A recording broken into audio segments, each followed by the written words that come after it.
वहाँ कहाँ देख रहे हो मामा जी? मैं तैयार हूँ।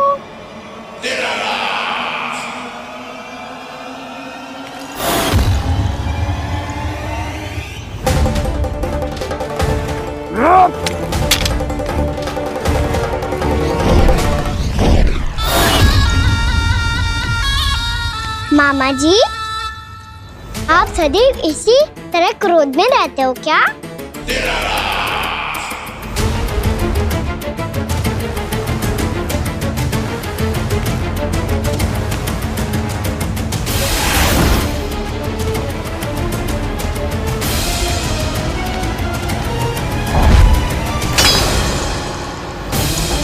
छोड़ मेरी तलवार को। छोड़ो तो तब जब पकड़ा हूँ।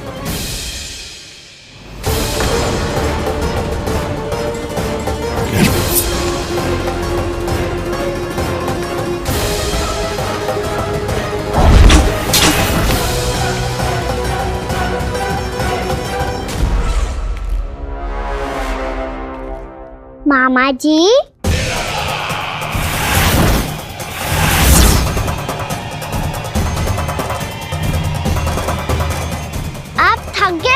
थोड़ा विश्राम कर लो। आपका तो पता नहीं, मैं अवश्य थक गया हूँ।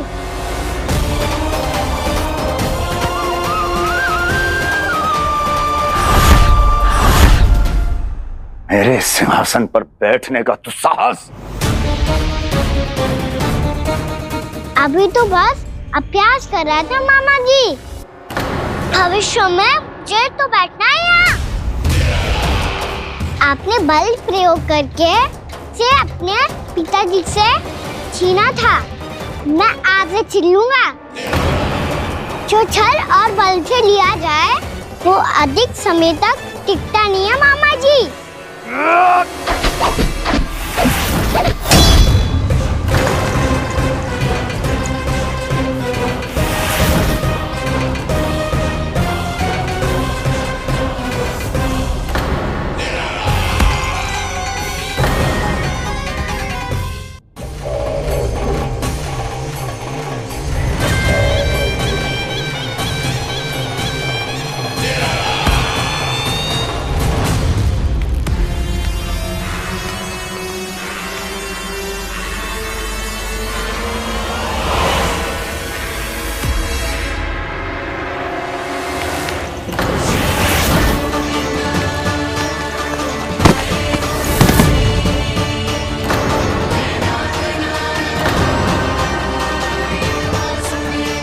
शीघ्र ही आपको ये सिंहासन छोड़ना होगा।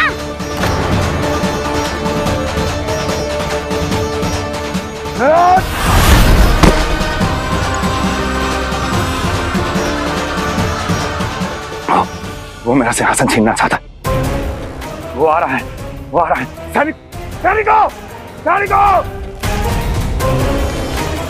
दुर्जन, बंद कर दो सभी द्वार और झरोखे, सबके सब। इसकी हर संभावना पर इतना कड़ा पहरा बिठा दो कि ना तो कोई महल के भीतर आ सके, ना कोई बाहर जा सके। मुझे महल की चप्पे चप्पे की सूचना चाहिए। जाओ।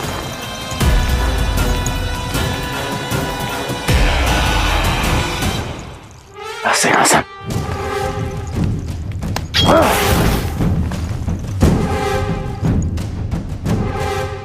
अब आ, दुष्ट मायावी, ए छलिया विष्णु अवतार, मैं कंस तेरी प्रतीक्षा कर रहा हूँ।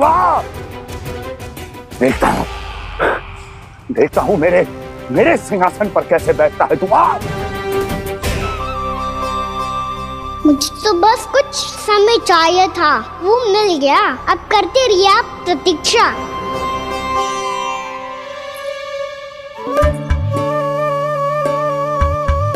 जी अपने आप से बातें क्यों कर रहे हो जी?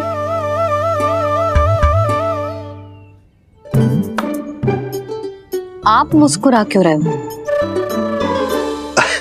ना कछु ना, बताओ क्यों मुस्कुरा रहे हो? तुम ही पर गए हो जी।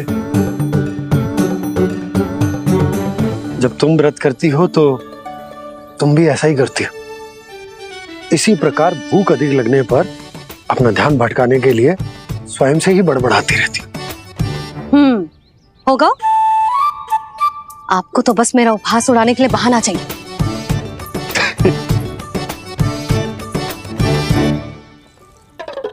लल्ला, भूख लगी है?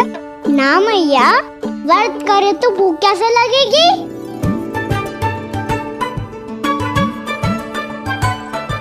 यदि लगी हो तो छोटे बालकों को थोड़ी बहुत भूल चूक क्षमा होती है।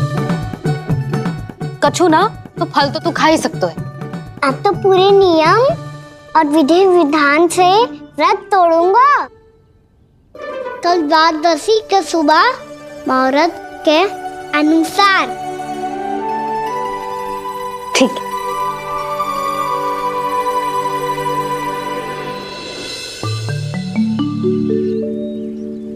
लल्ला, एकादशी समाप्त हो गई है, द्वादशी लग गई है। अब तू व्रत तोड़ सकते है। भोजन कर ले। ले।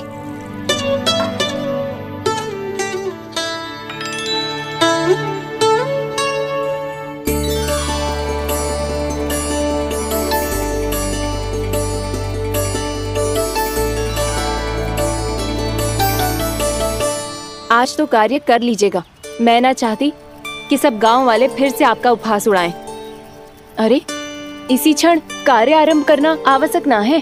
कुछ खा तो लो।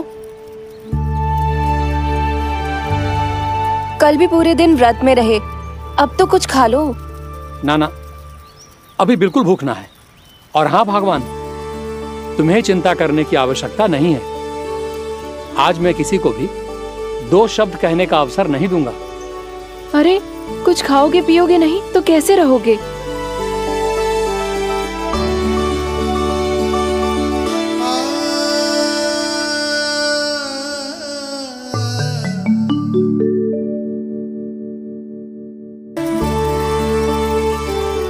अरे, इसी क्षण कार्य आरंभ करना आवश्यक ना है। कुछ खा तो लो।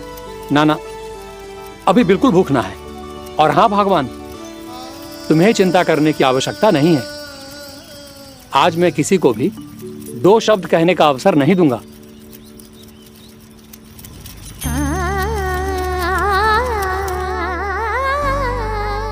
ठहर, मैं तेरे लिए मट्ठा लेके आती हूँ। व्रत के बाद पीने से पेट ठंडा रहता है। रुक।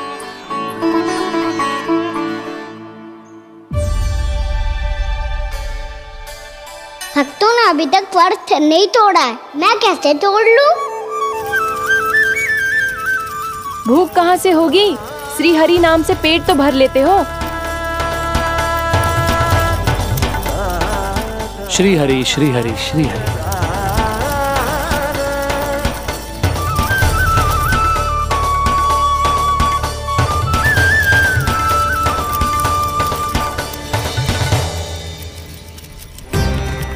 हरि हरि प्रभु हरि, हरि हरि प्रभु हरि, हरि हरि प्रभु हरि, हरि हरि प्रभु हरि। कल से अन्न का एक दाना ना गो है पेट में। अब क्या व्रत तुड़वाने भी आपके प्रभु ही आएंगे? अब क्या व्रत तुड़वाने भी आपके प्रभु ही आएंगे? मैया,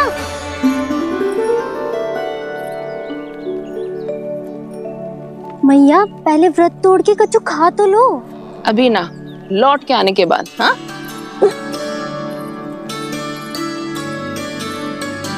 बलराम, ठहरो पुत्र, पहले कुछ खा लो।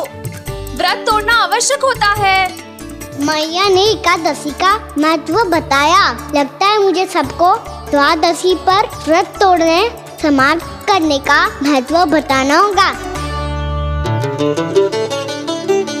हरि हरि हरि हरि हरि, मेरे हरि।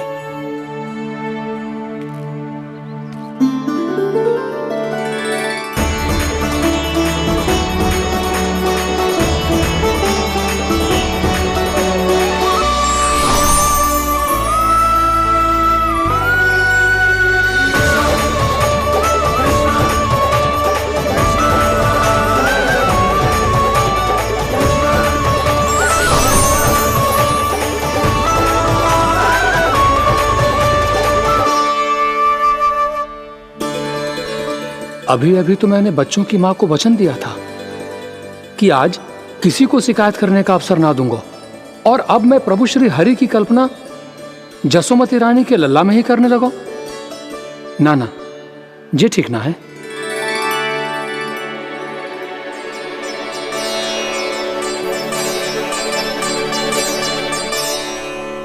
ठीक ही तो है, बिल्कुल सही पहचाना है आपने। बड़े तो बड़े, अब तो बालक भी हमारा उपहास उड़ाने लगे। मैं आपका उपहास नहीं उड़ाने आया, मैं तो आपके एकादशी के व्रत को पूरा कराने आया हूँ।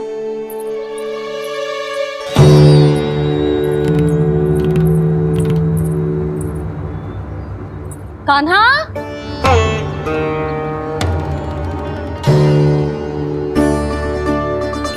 तो ये रे आपकी छड़ी और ये रे मेरी पीठ।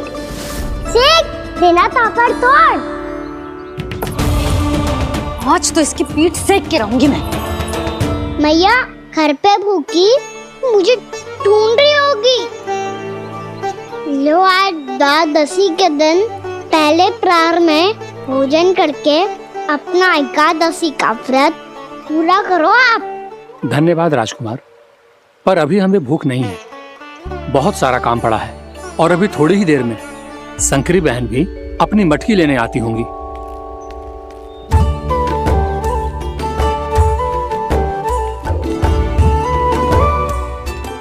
पर मैं आपका व्रत पूरा कराए बिना नहीं जा सकता। भला क्यों? भक्त भूखा रहे और भगवान खा ले, ऐसा हो सकता है भला?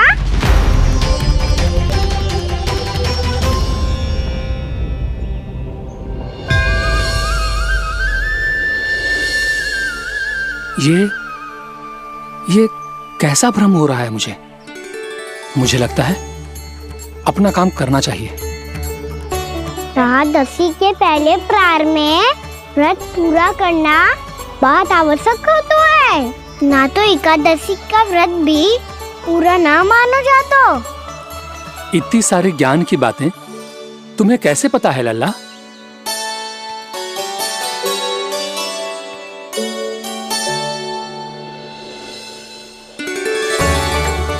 जैसे एकादशी की कथा होती है, वैसे द्वादशी की महिमा भी एक बहुत महत्वपूर्ण कथा है।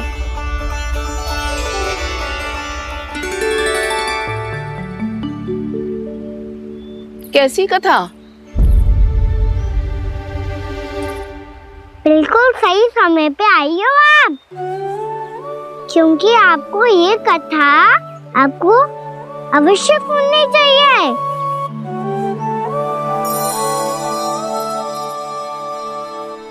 मुझे क्यों? पहले सुन तो लियो, फिर स्वयं ही पता चल जाएगा। बहुत समय पहले एक राजा हुआ करते थे, राजा अम्बरीश। भगवान श्री हरि के बहुत बड़े भक्त थे। ओम नमो नारायणाय। ओम नमो नारायणाय।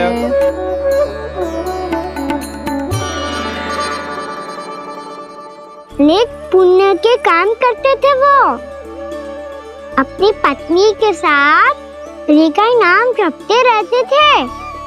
उन्होंने 12 माह एकादशी का व्रत करो निर्जल पास किया, और जब उनकी 12वीं एकादशी का व्रत द्वादशी के दिन तोड़ने का समय हुआ, तभी महर्षि दुर्वासा अपनी 100 शिष्यों के साथ उनके महल में पधारे।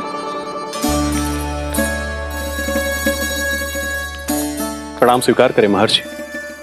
आप जैसे महान ऋषि मेरे राज्यसभा में आए, वो भी ऐसे अवसर पर जब मैं और मेरी पत्नी निरंतर 12 एकादशियों के बाद अंतिम एकादशी का व्रत तोड़ेंगे। इससे बड़े सौभाग्य की क्या बात हो सकती है हमारे लिए? आज आपके साथ साथ मेरा और मेरे शिष्यों का एकादशी व्रत भी पूरा होगा। संभव है प्रभु की इच्छा यही हो कि हम सब अपना व्रत एक साथ तोड़ें। ये तो अत्यधिक प्रसन्नता की बात है महर्षि।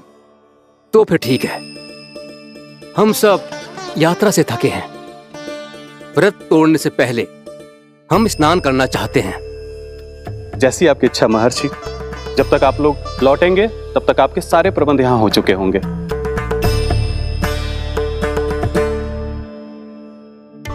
महर्षि दुर्वासा स्नान करने गए थे, पर उन्हें लौटने में विलंब हो रहा था और इधर द्वादशी पर व्रत पूरा करने का मुहूर्त बीता जा रहा था। महाराज अम्बरीश बड़ी विरगता के साथ महर्षि दुर्वासा के लौटने की प्रतीक्षा कर रहे थे। महाराज, व्रत तोड़ने का मुहूर्त बीता जा रहा है, बस कुछ ही समय बचा है। महर्षि और उनके शिष्यों को लौटने में न जाने कितना समय लग जाएगा। मेरा सुझाव है कि आप मुहूर्त समाप्त होने से पहले व्रत अवश्य तोड़ लें। गुरुदेव, हमने महर्षि दुर्वासा को वचन दिया है कि जब तक वो लौटेंगे नहीं तब तक हम व्रत नहीं तोड़ेंगे। इसीलिए मैं उनके लौटने के बाद ही भोजन ग्रहण करूंगा। पर महाराज, मुहूर्त यदि बीत गया और समय रहते हो नहीं आए तो महाराज आपका व्रत पूरा नहीं होगा। महाराज, आपको उसका फल नहीं मिलेगा। महाराज, 12 एकादशियों का व्रत व्यर्थ चला जाएगा। किंतु गुरुदेव, यदि मैंने भोजन कर लिया तो ये तो अतिथियों का अपमान होगा। आप उचित कह रहे हैं महाराज, भोजन के लिए उनकी प्रतीक्षा अवश्य कीजिए महाराज। पर मुहूर्त रहते हुए एक तुलसी का पत्ता और जल ग्रहण कर लीजिए, इससे आपका व्रत भी पूरा हो जाएगा और अतिथि का मान भी रह जाएगा। आपका सुझाव अच्छा है गुरुदेव।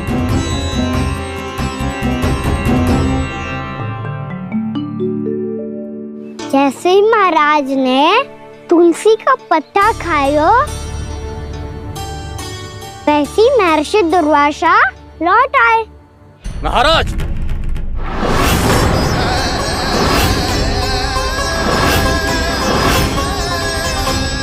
महाराज को उपास तोड़ते देखते बहुत क्रोधित हो गए।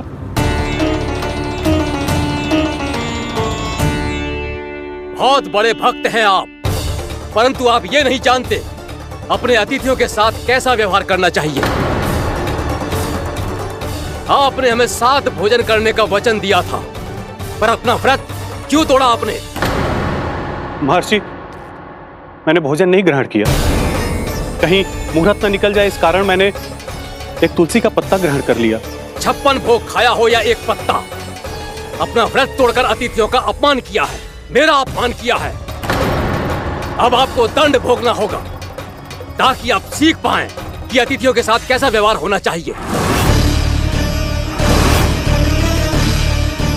महर्षि, आप जो भी दंड मुझे देंगे मुझे स्वीकार है, किंतु आप क्रोधित मत होइए। क्रोध का कारण आपने दिया है महाराज। एक महर्षि का अपमान करके राक्षसी प्रवृत्ति का परिचय दिया है आपने, इसीलिए अब एक राक्षसी आपको दंड देगी।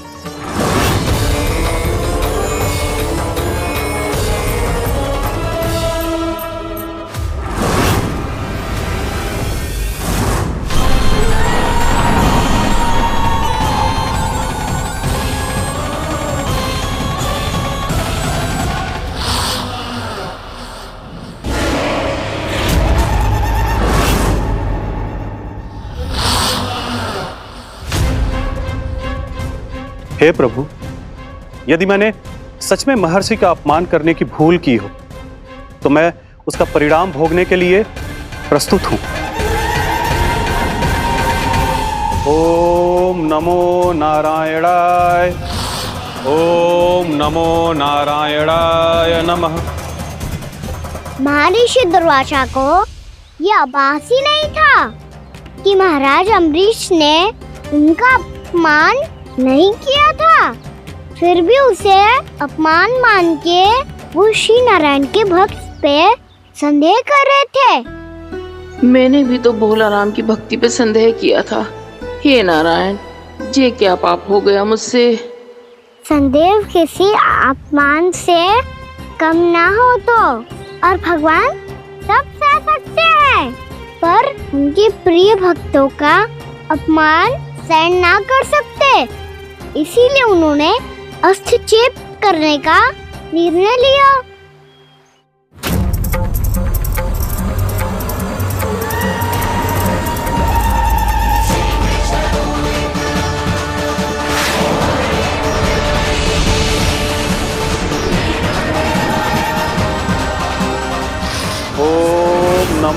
नारायणाय।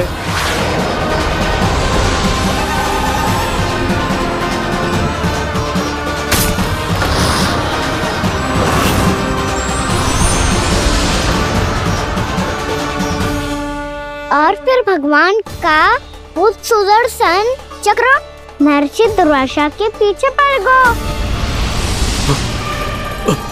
ये चक्र तो मेरी ओर बढ़ रहा है। ओम नमो नारायणाय। ये कैसे संभव हो सकता है? कोई रोको इसे, कोई रोको इसे।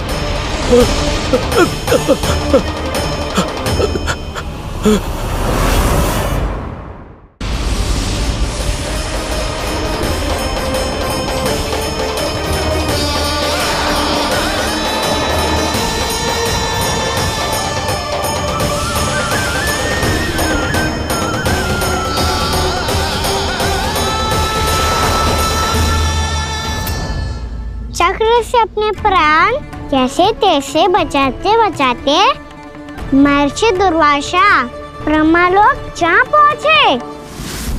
ब्रह्मदेव रक्षा कीजिए, ब्रह्मदेव सहायता कीजिए, मुझे बचाइए ब्रह्मदेव, रक्षा कीजिए। ये सुदर्शन चक्र मेरे प्राण, मुझे बचाइए ब्रह्मदेव। महर्षि, मैं चाहकर भी आपकी सहायता नहीं कर सकता। ऐसी स्थिति में यदि कोई कुछ कर सकते हैं तो वो है सुदर्शन चक्र के स्वामी विष्णु, क्योंकि सृष्टि में केवल वही है जो इसे नियंत्रित कर सकते हैं। वो ही इसे वापस लौटने का आदेश देकर आपके प्राणों पर छाए हुए संकट को दूर कर सकते हैं। किंतु हां, मैं सुदर्शन चक्र से इतना अवश्य कहूंगा कि जब तक आप विष्णु लोक में पहुंच नहीं जाते, वो आपको किसी भी प्रकार की हानि ना पहुंचाए। आपका बहुत बहुत धन्यवाद, आपकी सदा ही जय हो।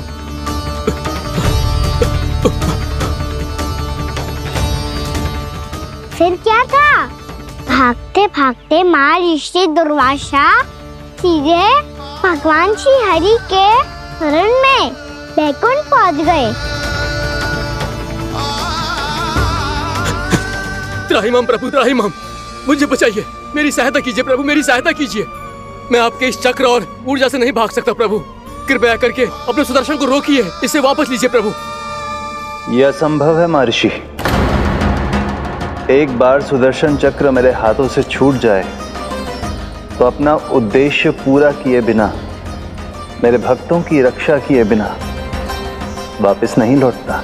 कोई तो उपाय होगा प्रभु, कृपया करके मेरे प्राण बचाइए प्रभु।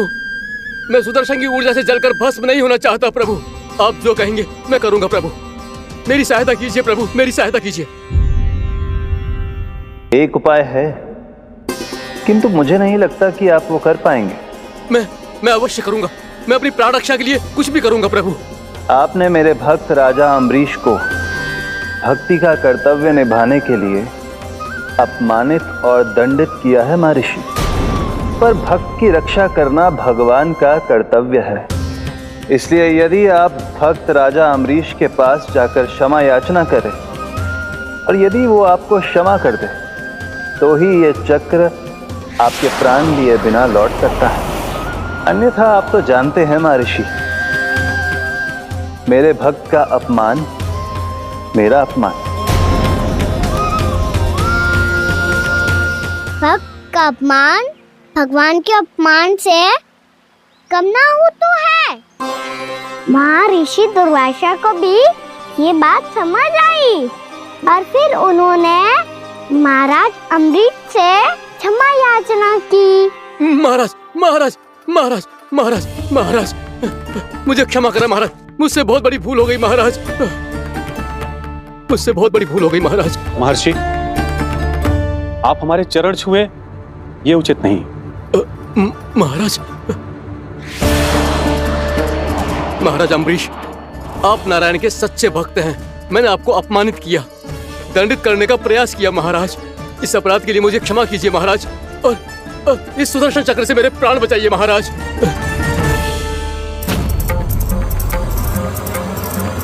हे महान सुदर्शन, यदि महर्षि के लिए मेरे हृदय में अभी भी वही सम्मान और प्रेम हो जो इनके प्रथम आगमन पे था, तो कृपया आप अपने धाम वापस लौट जाइए।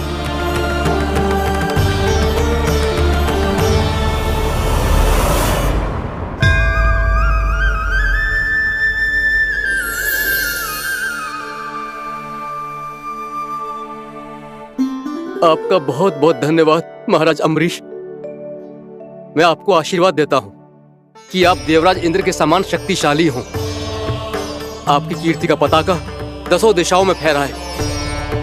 मेरी बस एक ही इच्छा है महर्षि कि मैं आपके साथ अपना उपवास तोड़ सकूं।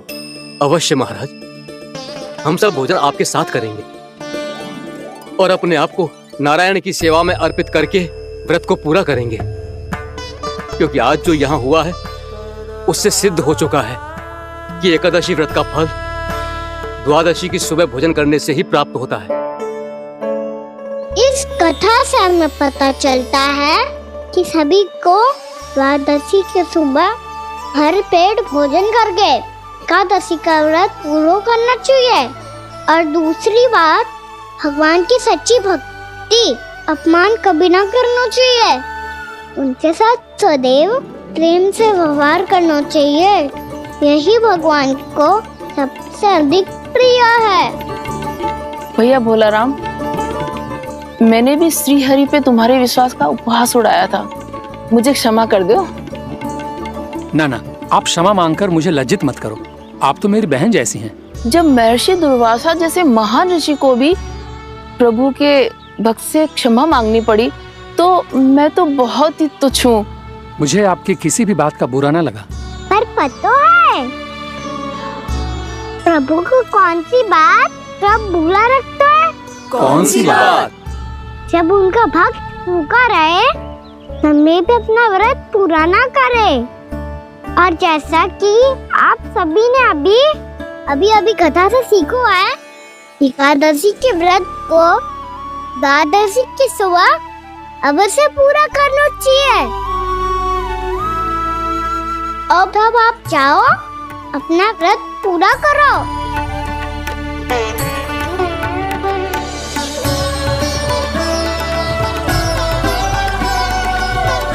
मैं आपके लिए जल लेके आती हूँ।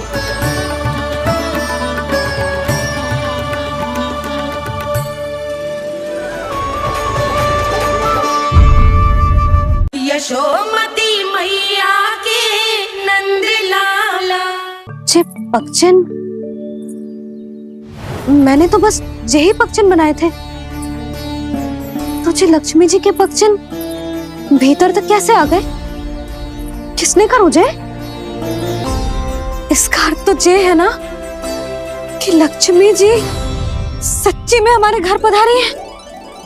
कितना अच्छा होता जी यदि हम यहीं होते, उनका स्वागत करते, उनकी पूजा करते, प्रसाद चढ़ाते और उनकी सेवा का सौभाग्य मिल जाता।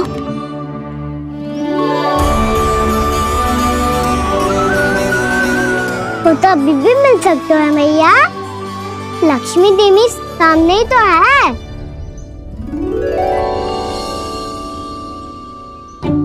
कान्हा सही कह रहे हो यशोदा। लक्ष्मी जी का आशीर्वाद हमारे साथ ही है। और वैसे भी जिन पर नारायण की कृपा होती है, लक्ष्मी जी उनके साथ तो होती ही है। पर मैं कैसे संतोष करूं? मेरा मन हो रहा है कि कैसे भी मुझे उनके साक्षात दर्शन मिल जाते। अरे ये देखो तो सही, उनकी उपस्थिति का संकेत दे दियो है। ये कोई साक्षात दर्शन से कम है क्या? चलो हम लक्ष्मी पूजन कर लेते। इस बार तो हमारे साथ कान्हा भी लक्ष्मी पूजन करेगा। प्रभु मेरी पूजा करेंगे? मैया की इच्छा तो यही है। पर आप मेरी पूजा कैसे कर सकते हैं प्रभु? आप मेरे स्वामी हैं। आपकी पूजा करना मेरा धर्म है। नहीं प्रभु, यह अनुचित होगा। मैं आपसे मेरी पूजा नहीं करवा सकती।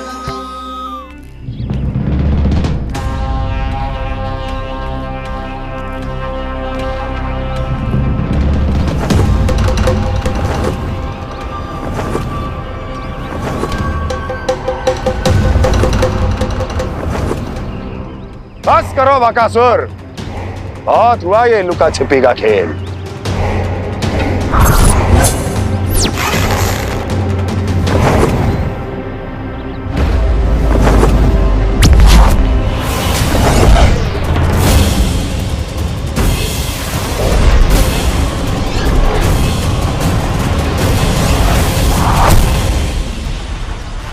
प्रणाम कंस।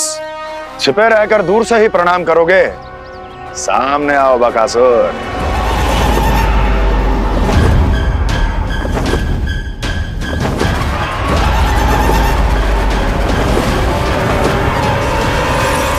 चेतावनी को प्रणाम समझने की भूल केवल तुम ही कर सकते हो कंस।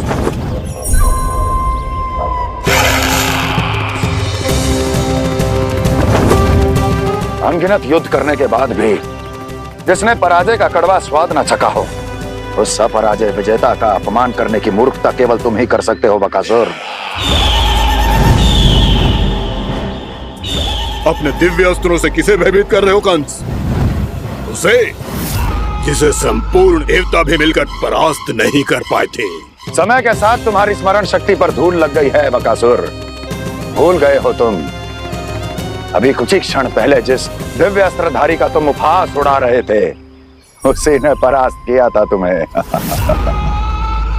उस दिन तुम्हारे प्राण देह के इस बंधन से मुक्त हो जाते यदि तुम्हारी बहन पूतना ने तुम्हारे जीवन दान के लिए विनती न की होती तो यही स्मरण कराने के लिए बुलाया है मुझे? संधि करने के लिए बुलाया है। असंभव है ये। तुम्हारा मित्र वत्सासुर वीर गति को प्राप्त हो चुका है। जानते हो किसने की उसकी हत्या? तुम्हारे प्राणों की रक्षा करने वाली तुम्हारी बहन पूतना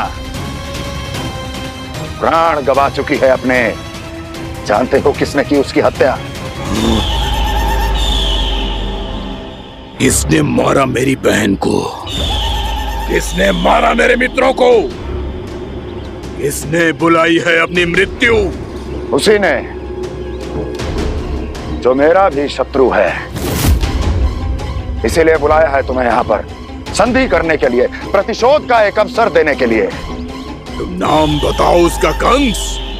उस दुष्ट को कच्चा ही निगल जाऊंगा मैं।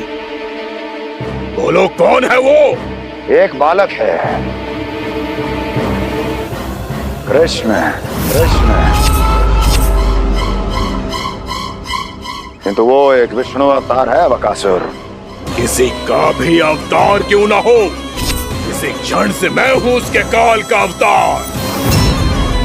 तुम केवल इतना बताओ कि कहां मिलेगा वो? वृंदावन।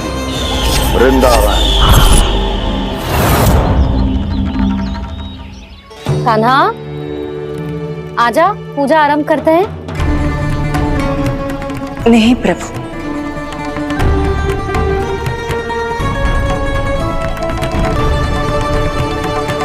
क्या सोच रहे हो लल्ला? आजा।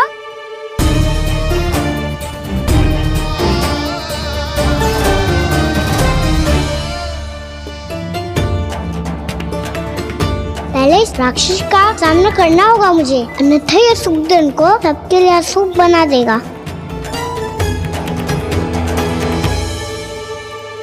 मैया, लक्ष्मी जी की पूजा से पहले सारे घर में दिए जलाकर उनका स्वागत करना चाहिए ना? कितना सयाना होगा मेरा लल्ला। चलो जी, दिए जलाए। आजा। प्रभु, मैं कुछ नहीं जानती। कोई भी योजना बनाइए, कोई उपाय निकालिए, पर आप मैया को मनाइए। आप मेरी पूजा नहीं कर सकते, ये शोभा नहीं देगा।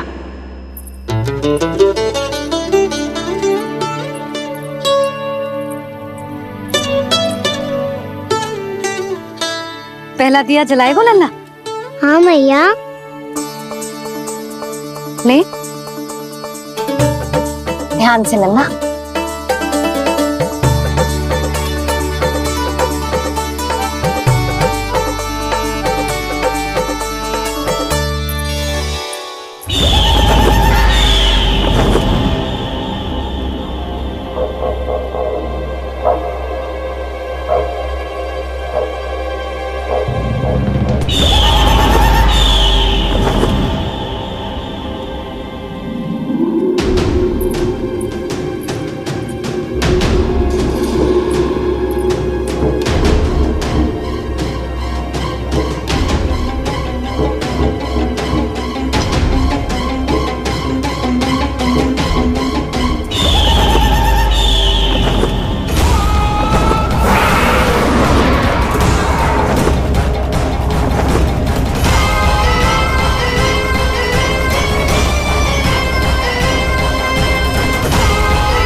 शीघ्र पहुंच गया यहाँ।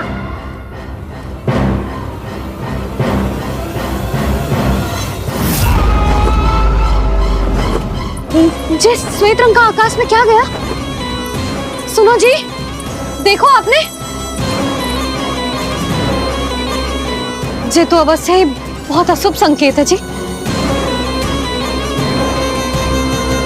कहाँ है वो? कहाँ है विष्णु अवतार कृष्ण? दिवाली के शुभ दिन अशुभ संकेत की बात कर रही हूँ मैया। ये तो कयूर तीव्र चलने के कारण मुझे है, फिर से चला लेंगे। साधारण दीपक ही तो है ये साधारण ना है लल्ला। दीपावली के दीपों का बहुत विशेष महत्व होता है। तो है मैया। वनवास के बाद जब राम जी लौट कर आ रहे थे तब उनके स्वागत में पूरी अयोध्या में ये दीप जलाए गए थे। दीपावली अमावस्या की रात को पड़ती है और रात का अंधेरा मन के भीतर के उस अंधेरे का प्रतीक हो तो है जो बुराई को शक्ति दे तो है।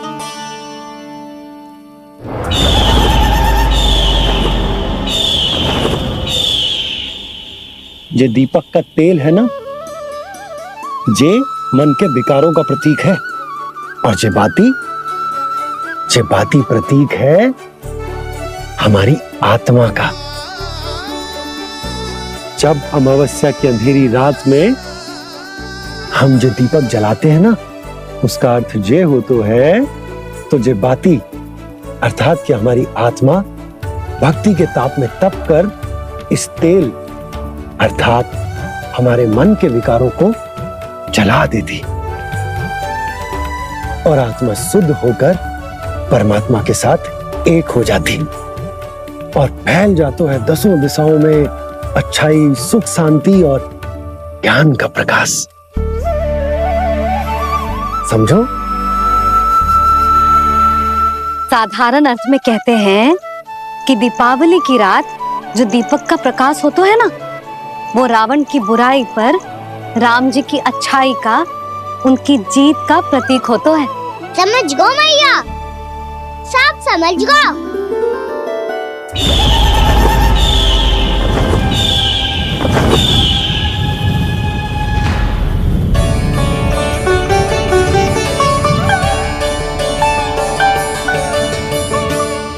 आज हम ये सारे दीपक जलाएंगे बाबा, और इसके प्रकाश के कारण कोई भी विकार, कोई भी बुराई वृंदावन में प्रवेश ना कर पाएगी, वृंदावन में प्रवेश ना कर पाएगी।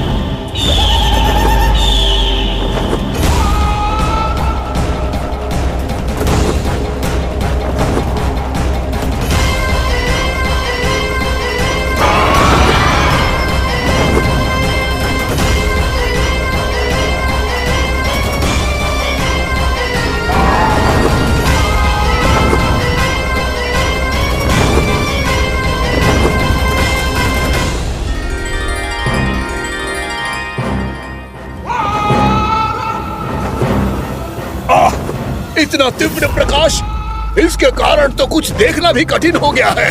और मुझे इन दीपकों की उष्मा क्यों अनुभव हो रही है? कैसे संभव है ये?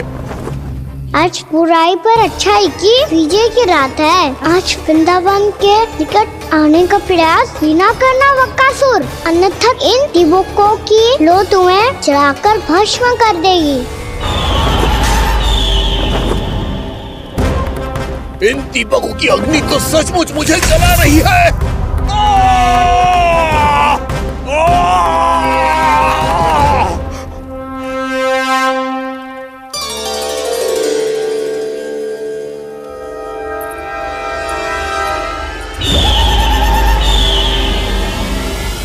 सारे देवता भी मिलकर मुझे नहीं रोक पाए थे। इन नन्हे दीपकों में इतना सामर्थ्य कहां जो मेरे पांव को बांध पाए।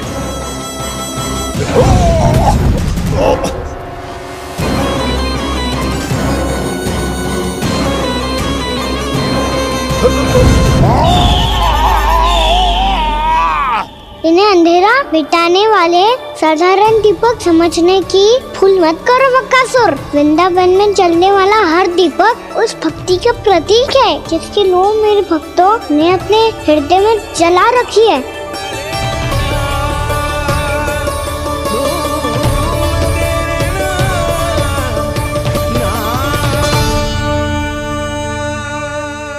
भक्ति की शक्ति के आगे तो रावण को भी हारना पड़ा था बकासुर। फिर तुम्हारा तो अस्तित्व क्या है?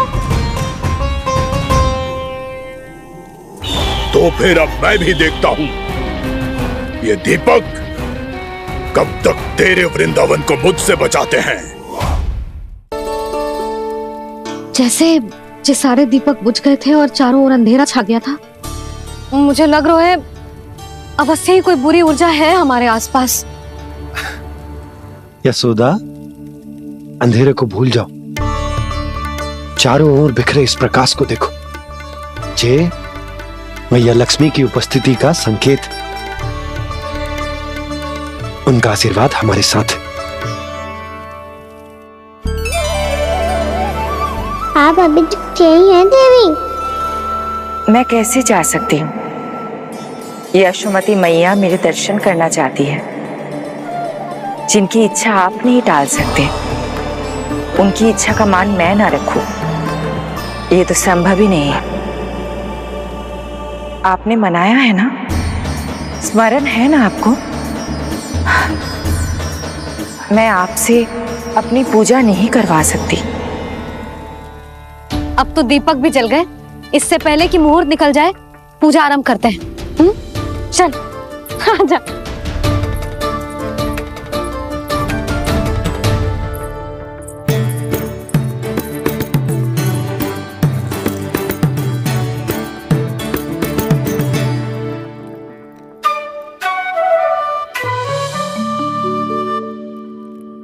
यदि हमारे आसपास कोई बुरी ऊर्जा ना है और यदि लक्ष्मी जी की कृपा सच्ची में हम पे है, तो जब तक हमारी पूजा समाप्त होगी ना कान्हा, तब तक इस केले के आगे का भाग अपने आप दब जाएगा।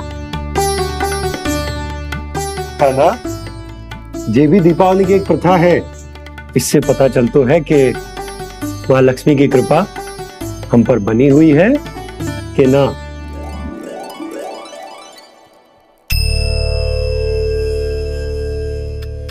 हे लक्ष्मी मैया, हम सबकी पूजा स्वीकार करो, आप हमें आशीर्वाद दो।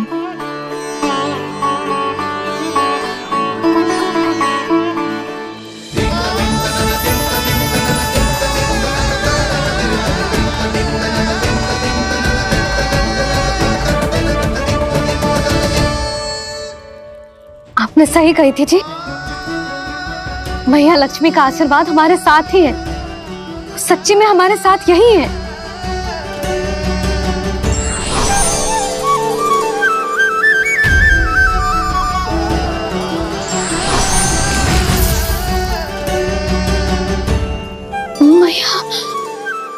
मैया लक्ष्मी ने साक्षात दर्शन दिए जी हमें। हाँ यशोदा, मैया ने हमारी भक्ति स्वीकार कर ली।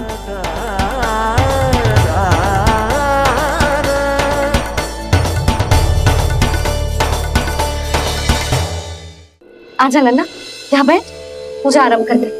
आजा।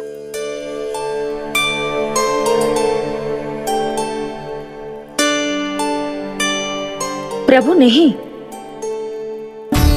प्रभु क्या कर रहे हैं आप? कोई उपाय निकालिए, मैं आपसे अपनी पूजा नहीं करवा सकती। मैं मानती हूँ कि आप मानव रूप में हैं, पर फिर भी आप हैं तो मेरे स्वामी श्री नारायण के स्वरूप ही। आपसे पूजा करवाकर मैं उल्टी गंगा नहीं बहा सकती। जिन मैया की बात आप नहीं टाल पाए देवी, उनकी आज्ञा का पालन मैं ना करूं, ये कैसा संभव है?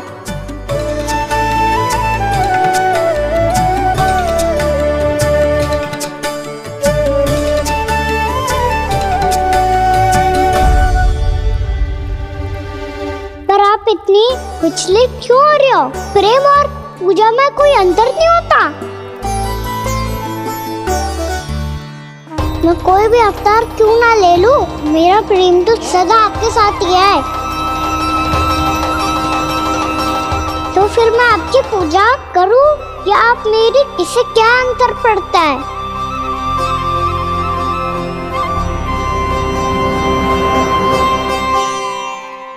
तोड़ जगत की परिपाटी और छोड़ पुरुष अभिमान, अर्धांगिनी का पूजन कर प्रभु रच रहे नया विधान।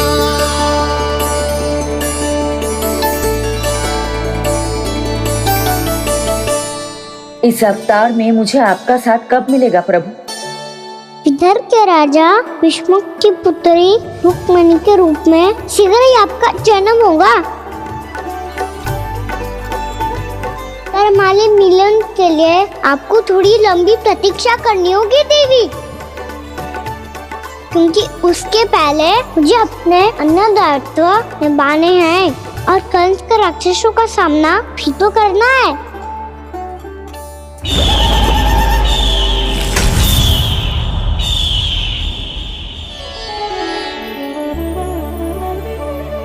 बोलो लक्ष्मी मैया की जय।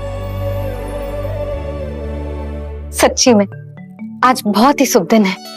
हाँ यशोदा, मुझे भी अब विश्वास हो गया कि अब से सुख और समृद्धि ही हमारे वृंदावन का भाग्य बनेगी।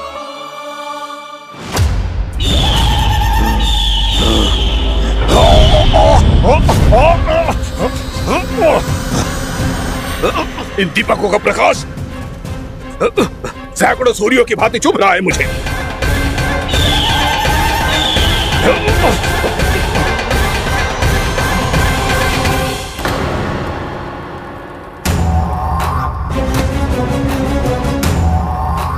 मैं भी बकासुर हूं, हार मानना तो मैंने सीखा ही नहीं। इसी वन में घात लगाकर बैठा रहूंगा।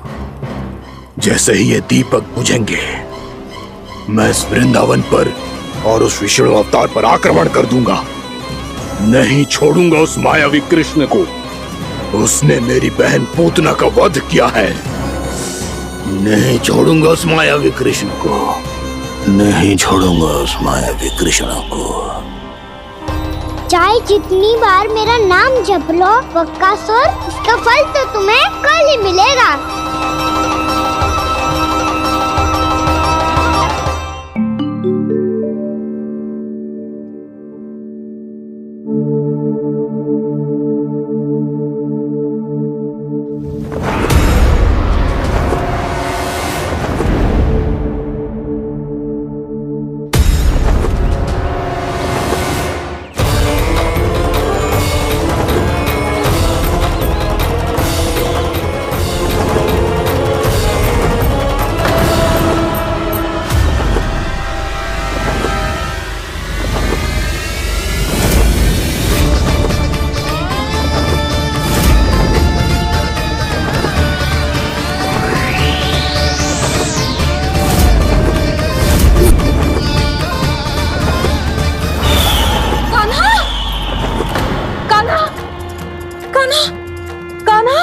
क्या हो गया यशोदा? खुद पूरा स्वप्न देखो क्या?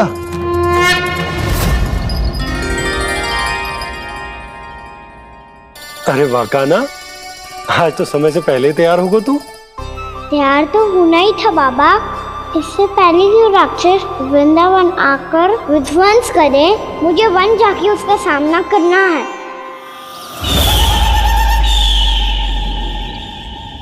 मैया शीघ्र भोजन बांधो, गौचरण के लिए विलंब हो रहा है।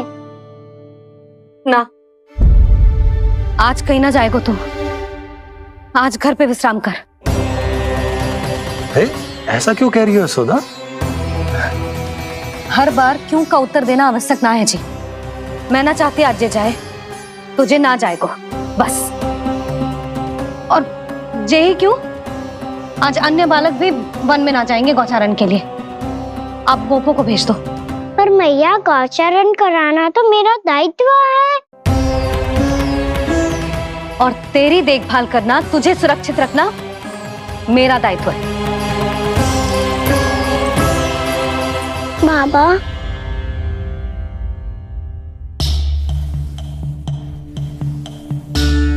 आज कछु मत बोल लल्ला। कभी कभी तेरी मैया को मना पाना मेरे बस की भी बात ना होती। आज कछु पैसों ही देने। तूने देखो ना कैसे निर्णय करके बैठ गई है। इससे पहले कि वो राक्षस जगजा और वृंदावन वासियों को कोई हानि पहुंचाए, मुझे वहां पहुंचना पड़ेगा। पर कैसे?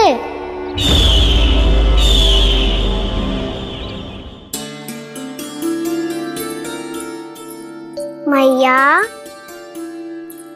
जाने दो ना तो क्या कहेंगे सब। कान्हा ने दूसरे दिन ही छुट्टी ले ली। जिसे जो कहना है कहे, मेरे लिए तेरी सुरक्षा से अधिक महत्वपूर्ण और कछु ना है। देख लल्ला, ना जाने क्यों मेरा मन कह रहा है कि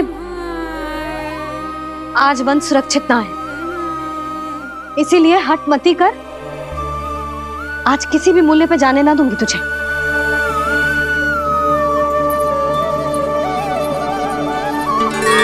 मैया ने ठान लिया, आज वन जाना है तो कोई और ही उपाय खोजना पड़ेगा यहाँ से निकलने का। सुनो, आज गौचारण के लिए गोप जा रहे हैं। हमारी छुट्टी है आज। पर क्यों बलराम? वो तो कान्हा ही जाने। सारी मैया ऐसी होती है क्या मुल्ली? पहले सेमी कहती है कि बड़ी हो जाओ, सब कुछ नियम से किया करो, अनुशासन सीखो। सेमी उसे तुड़वा के कहती है आपकी छुट्टी। तू चाहे जितना भी स्वांग कर ले लल्ला, कछु भी कह ले, कछु भी कर ले, मैं तो तुझे बाहर ना जाने दूंगी। वन छोड़, मैं तो तुझे चौबारे तक भी जाने की आज्ञा ना दूंगी आज। चल पी ले अब।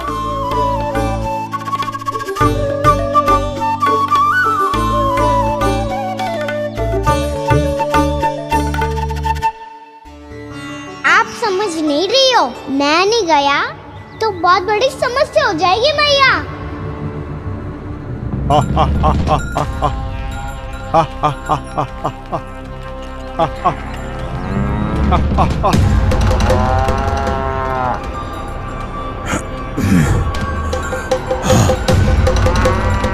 दिन निकले पूरे प्रहर बीत गया।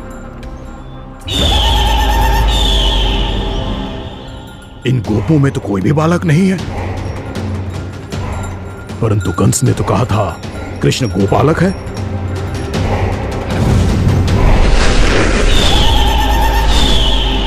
लगता है मुझसे भयभीत हो गया है वो, तभी तो आज गौचारण के लिए नहीं आया।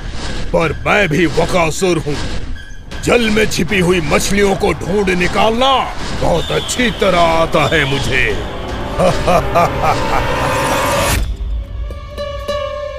गोप और गैया संकट में है, मुझे शीघ्र ही वहाँ पहुँचने का कोई उपाय खोजना होगा।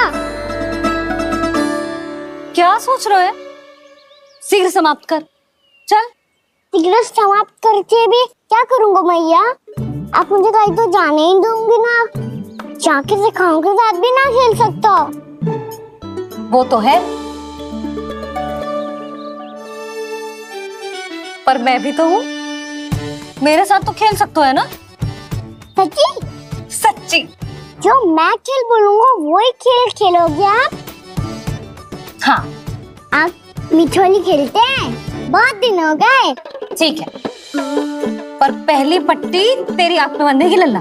मुझे शिकार है। चल पहले दूध समाप्त कर। पूरा समाप्त कर। जे हुई ना बात। आजा, खड़ा हो।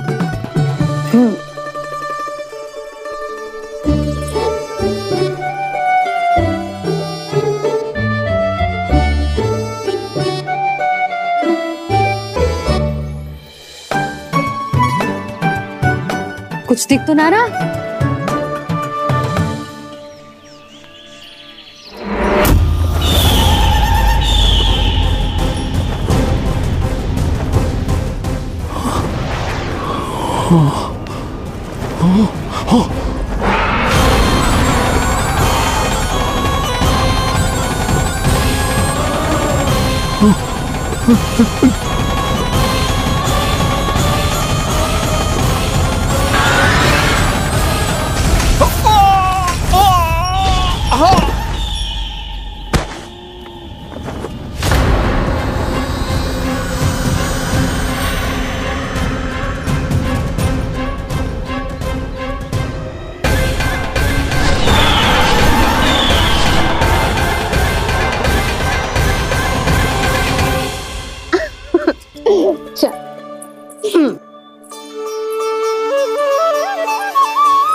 मैं यहाँ हूँ।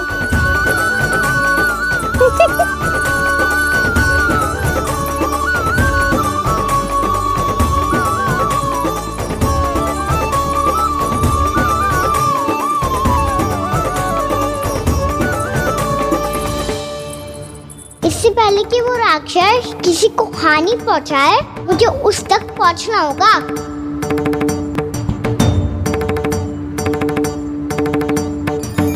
सिगरता करनी होगी मुझे।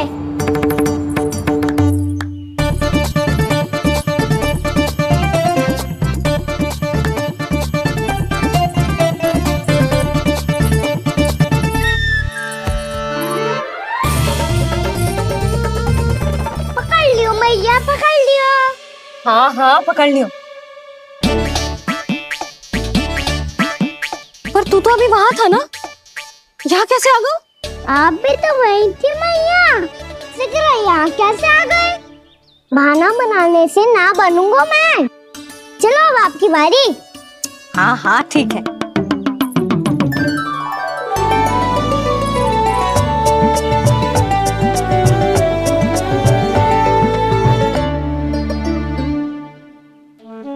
क्षमा करना मैया, पर मुझे जाना पड़ेगा।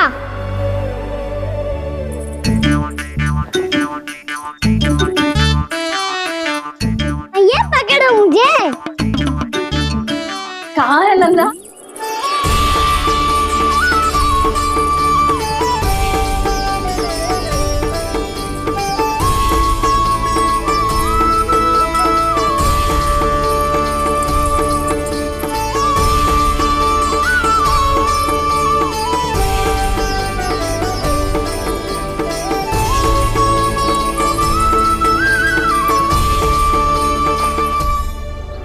योजना सफल हो गई।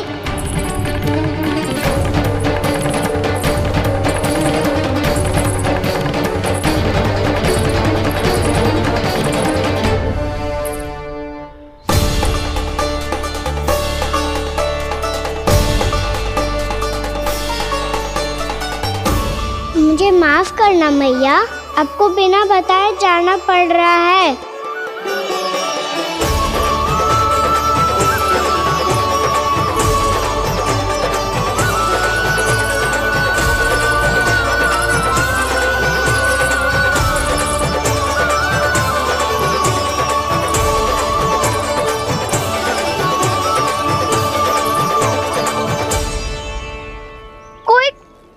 ना मिल रहा है अभी तक। कहना तो अभी बता दे तो। हो तो ना सवाल, वो देख।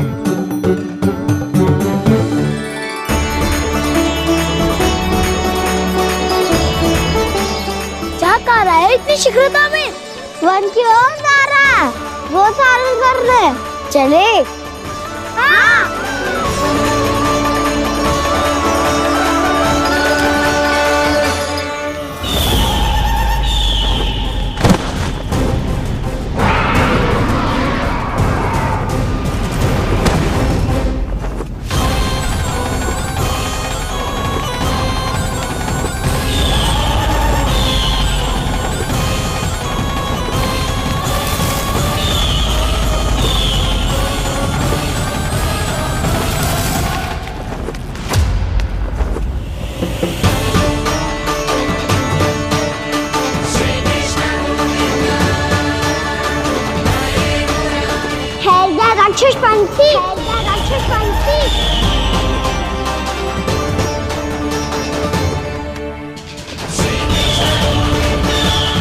गोपालक कृष्ण हूँ मैं, नंदराज का लल्ला, वृंदावन का राजकुमार।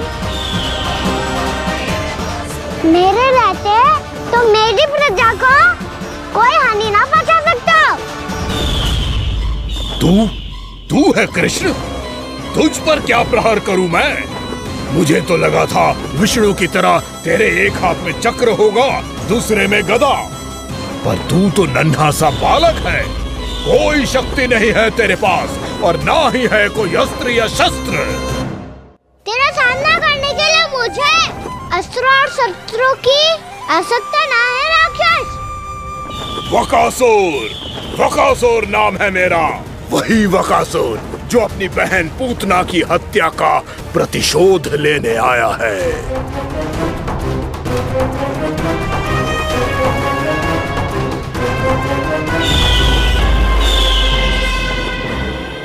जानता है, इंद्र, अग्नि, वायु, वरुण, यम या कोई भी अन्य देवता कोई मेरे समान शक्तिशाली नहीं है।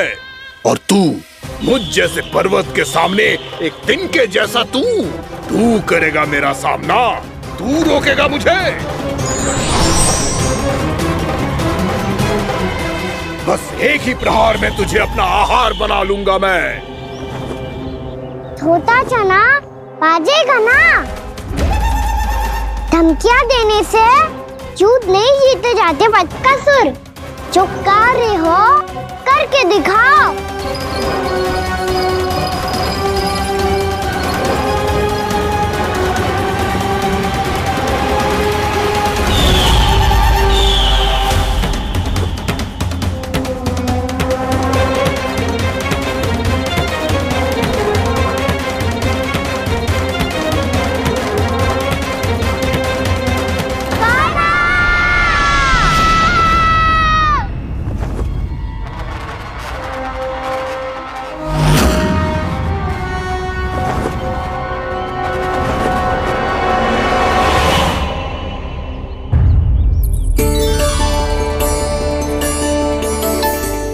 लल्ला, देख तेरी मैया थक गई है अब बस कर लल्ला, ताली बजा। कान्हा, अब बस कर।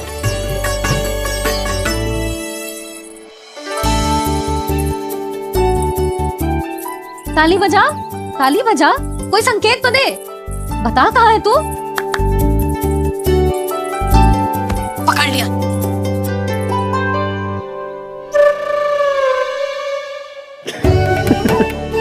आप भी ना बड़े हो गए हो पर बचपना ना गया आपका ना। बच्चे कहाँ गया? जी रोकाना।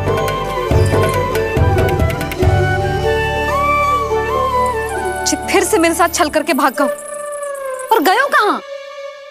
नंदराज, नंदराज। भानु, वो पंछी, राक्षस पंछी, बहुत बड़ा पंछी। भानु, राक्षस, राक्षस। भानु, क्या क्या होगा? तुम बैठो, यशोदा जल लेकर आओ, बैठो।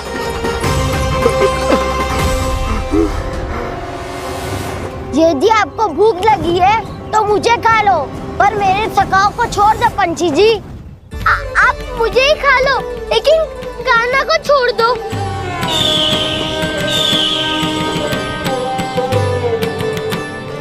हम सबको खा लो, पर कान्हा को जीवन दान दे दो। कितनी अद्भुत है प्रभु के सखाओं की ये भावना कि सखा के प्राण को बचाने के लिए अपने प्राणों का त्याग करने को भी तत्पर हैं ये सब।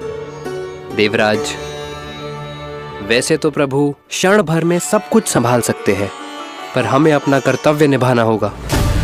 प्रभु की सहायता हमें करनी होगी। हाँ देवराज, प्रभु की सहायता करनी चाहिए हमें। स्वयं नारायण की कृपा है हमारे मित्र पर, उसे छोड़ दो, अन्यथा देवता तुम्हें नहीं छोड़ेंगे। पर मैं देवता के आने की प्रतीक्षा नहीं करूंगा। मेरे भाई को इसी क्षण मुक्त कर दो असुर, या फिर मेरा सामना करने के लिए तैयार हो जाओ। आवश्यकता पड़ी तो तुम्हारा उदर फाड़ के भी अपने भाई की रक्षा करूंगा मैं। तो फिर आ बालक, तुझे भी तेरे भाई के पास पहुंचा देता हूँ मैं। प्रयास करके तो देखो दोस्त, तुम्हारे चोंच के टुकड़े टुकड़े ना कर दिए तो मेरा नाम भी बलराम नहीं, तो मेरा नाम भी बलराम नहीं।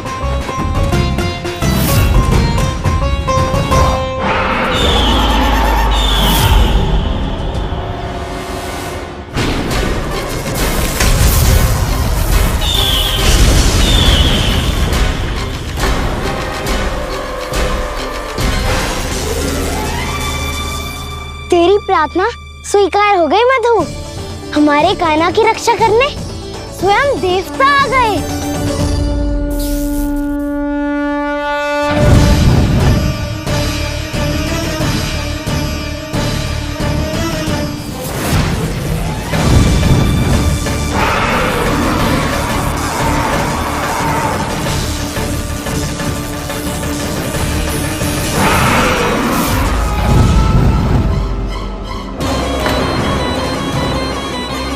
बस करो इंद्र, अपने वज्र का प्रयोग मत करो।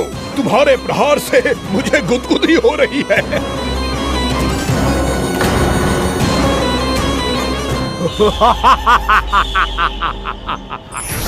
पर मेरी ज्वाला गुदगुदी नहीं करेगी वकासुर, जलाकर भस्म कर देगी।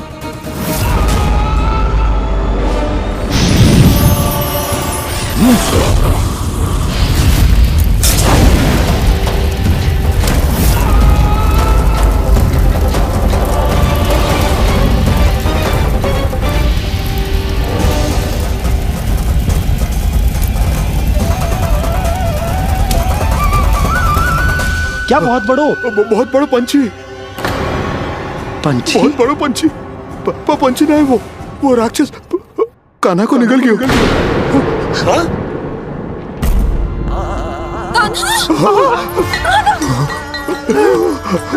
कान्हा!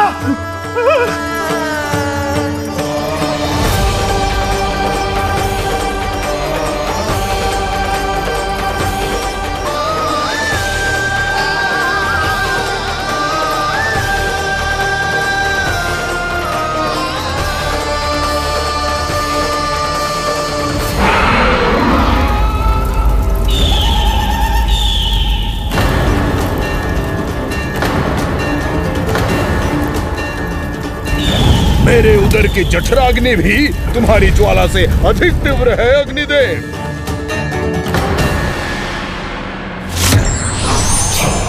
अब यम का पाश ही दंड देगा इसे।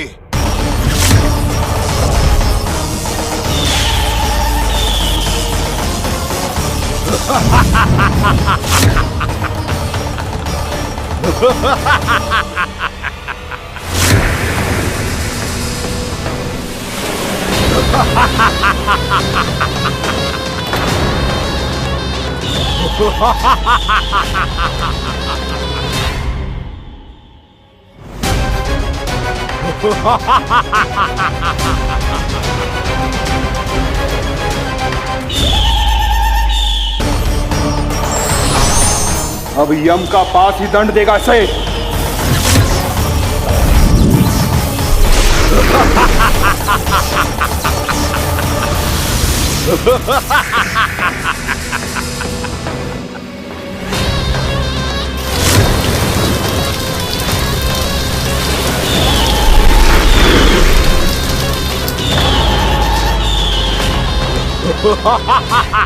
तूने जल की धार को भले ही काट दिया हो दुष्ट, पर हिम में धार नहीं होती।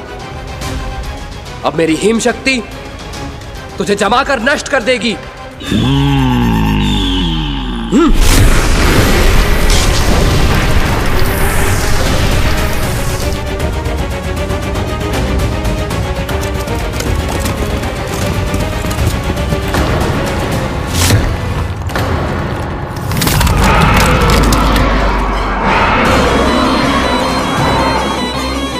चंद्र, वरुण, यम, अग्नि, इंद्र, तुम में से कोई भी इस योग्य नहीं है कि मुझे पराजित कर पाए और इस विष्णु अवतार की रक्षा कर पाए।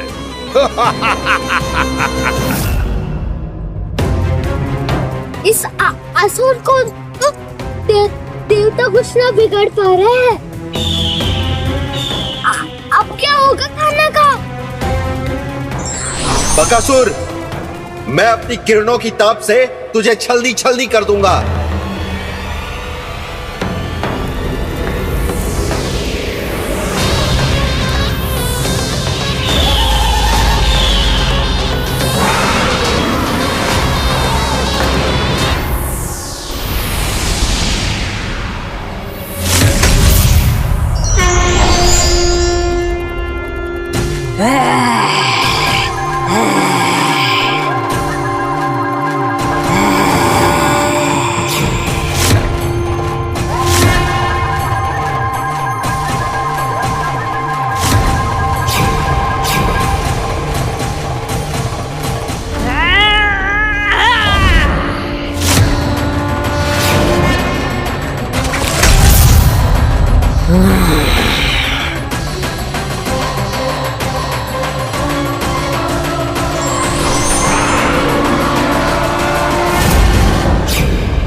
पुत्र कार्तिकेय, इस असुर के उदर को फाड़कर अपने पिता के सखा श्री कृष्ण को मुक्त कराओ पुत्र।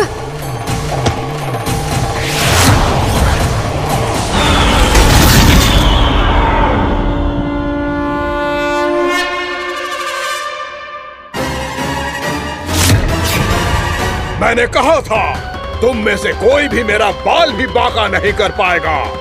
तुम देवताओं का तो सामर्थ्य ही क्या, स्वयं देवों के देव महादेव भी मेरा कुछ नहीं बिगाड़ पाएंगे। कृष्ण को अपने उदर में ही पचा जाऊंगा मैं।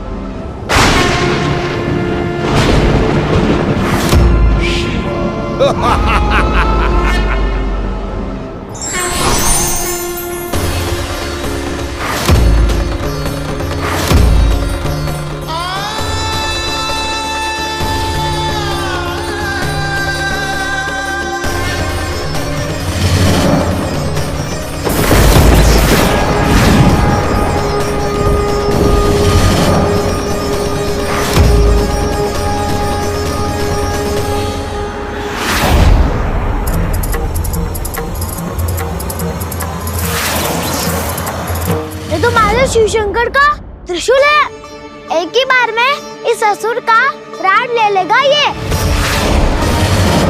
हाँ, महादेव का त्रिशूल।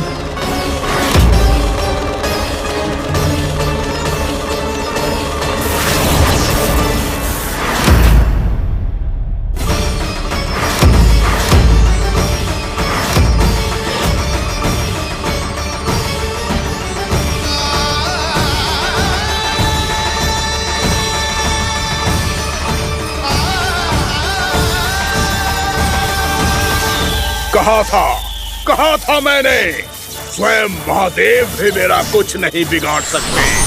अजय हूं मैं, अजय।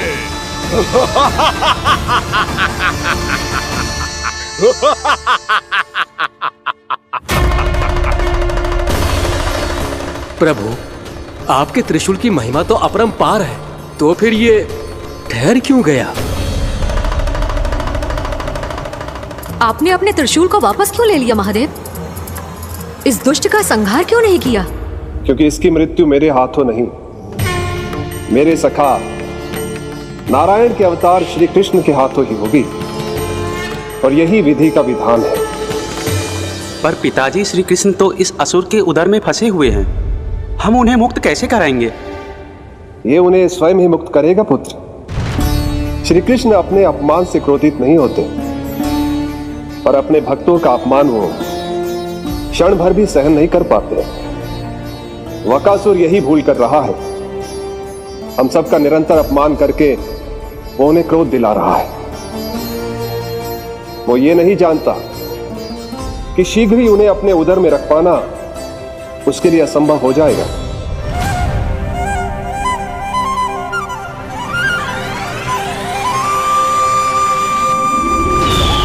क्या हुआ महादेव, पराजित होकर भी मुस्कुरा रहे हैं?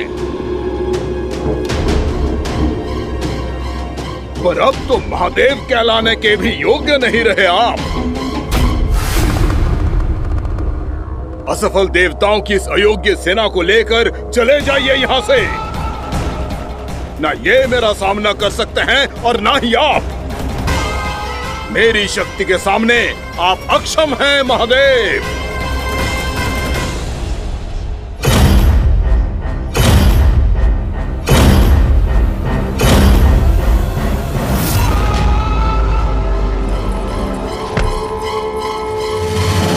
सुधा, जिस दुष्ट ने मेरे लल्ला को निगलो है ना, भीतर से जलेगो, छटपटाएगो, पीड़ा से कराएगो।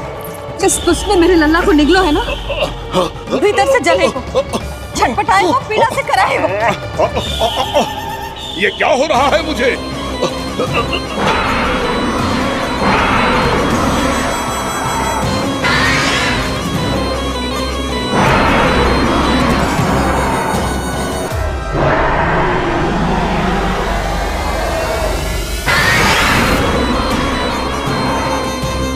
मुझे ऐसा क्यों लग रहा है जैसे भीतर से जल रहा हूं मैं? ये क्या हो रहा है मुझे?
हे प्रभु, मैंने ऐसे कौन से कुकर्म किए थे कि मुझे ऐसी मृत्यु प्राप्त हुई? और ऐसे कौन से सुकर्म किए थे कि आपके हाथों से मुझे मोक्ष प्राप्त हुआ है प्रभु? सीमित स्मरण करो, हे गिरीश की पुत्र वक्कासुर। स्मरण करो, कैसे अपने पिता की तरह अभिमान से भरे हुए थे तुम। स्मरण करो, कैसे हमें पराजित करने के लिए पूरी सृष्टि को संकट में डाल दिया था तुमने, और हमें विवश होकर पराजय स्वीकार करनी पड़ी थी। स्मरण करो, कैसे तुमने देवराज इंद्र का छत्र चुरा लिया था। पर यह सब भी पर्याप्त नहीं था वक्कासुर। तुम्हारे पापों का घड़ा तब भरा था जब तुमने देवी गंगा के जल में साधना करते हुए जजाली मुनि की तपस्या में व्यवधान डाला था।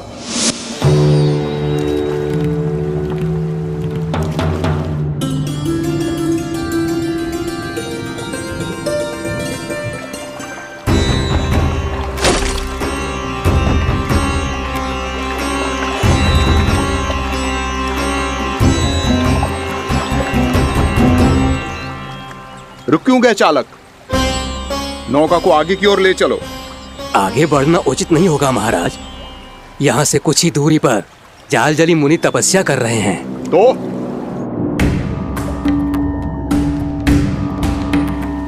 मेरे मत्स्य आखेट के क्षेत्र में इसने तपस्या करने की भूल की है।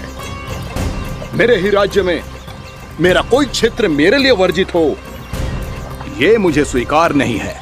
आपने पर्याप्त मत्स्य आखेट कर लिया है महाराज।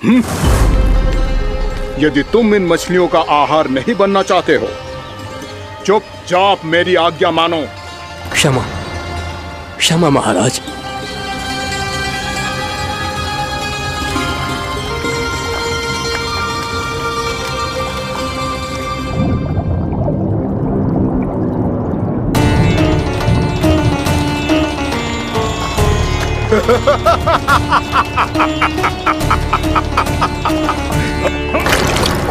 मुनिवर, रक्षा कीजिए, रक्षा कीजिए मुनिवर, हमारे प्राण बचाइए मुनिवर, मुनिवर हमारे प्राण बचाइए।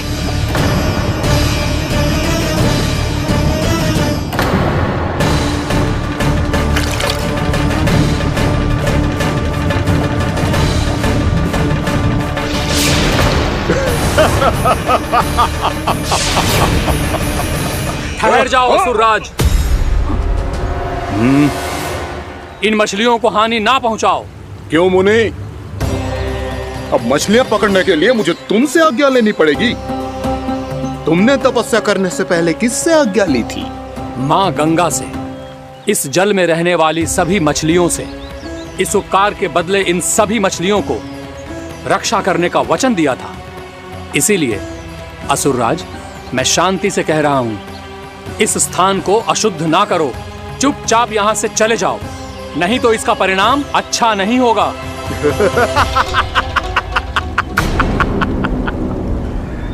तुम जिन देवताओं की तपस्या कर रहे हो ना मुनि, उन्होंने भी मेरा कुछ नहीं बिगाड़ पाया था, और तुम मुझे धमकी देने का दुस्साहस कर रहे हो।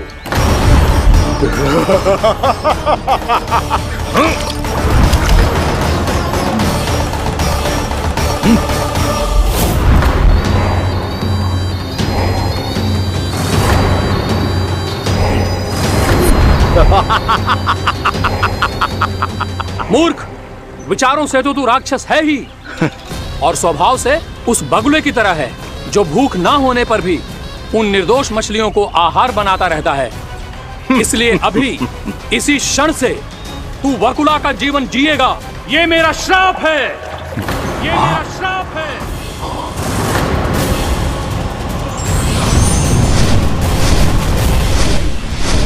श्राप पाने के बाद तुम्हें आभास हुआ कि तुमने कितना बड़ा अपराध किया था, और तब तुम जजाली मुनि से क्षमा याचना करने लगे। तुम्हारे अपराध बोध को जानकर मुनि श्रेष्ठ शांत हुए और उन्होंने तुम्हें वरदान दिया। श्राप से मुक्ति का एक ही मार्ग होता है असुर, पश्चाताप।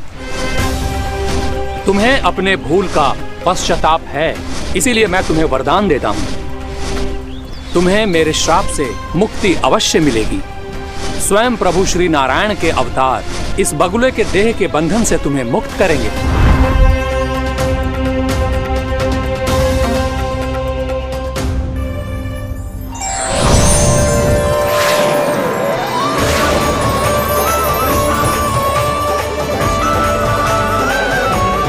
प्रणाम स्वीकार करें प्रभु।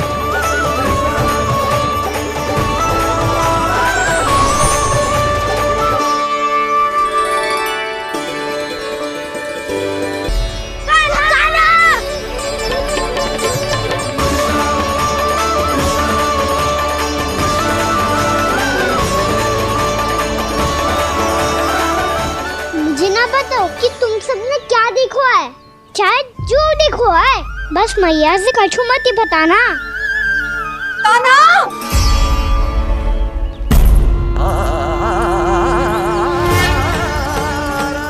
ताना! मेरा लल्ला!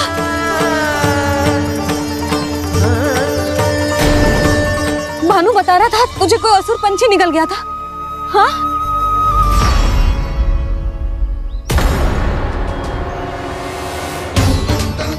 हे नारायण, ये क्या है?